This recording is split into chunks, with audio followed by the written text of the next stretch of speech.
In this video, we're going to be taking a look at the use of virtual components with 3DEXPERIENCE SolidWorks. Let's take a look.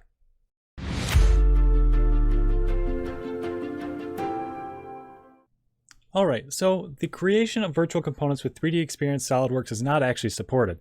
However, it's still important to understand how they work with 3DEXPERIENCE SolidWorks because you still may encounter them if you're working with somebody that's sending you files from desktop SolidWorks, or if you're working with somebody that is working with desktop SolidWorks in the PLM connector.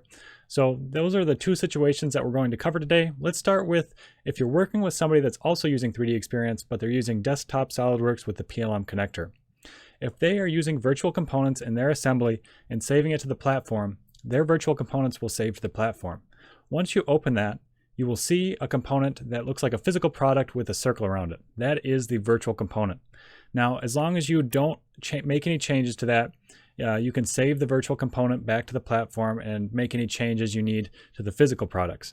However, as soon as you open that virtual component and make any changes, once you attempt to save it, it will be converted to a physical product. It will not be a virtual component anymore. Even if the person with desktop SolidWorks opens it back up, it's now going to be seen as a physical product. Even when you go into the assembly, you'll see that the virtual component is now gone and replaced with the physical product. Now, the other component, or the other situation that you may run into, is if you're using the open from and someone sent you an assembly from desktop SolidWorks that has virtual components contained within it. So I'll open up the same assembly that I just did a pack and go with and send it over, and now I'm opening it and you'll receive a dialog automatically that will tell you that it has been modified for compatibility with 3DEXPERIENCE. You can choose to save all of the components to the platform automatically, or you can choose to decide later. By choosing to decide later, you can go in and see what's changed before you make the decision to save up to the platform.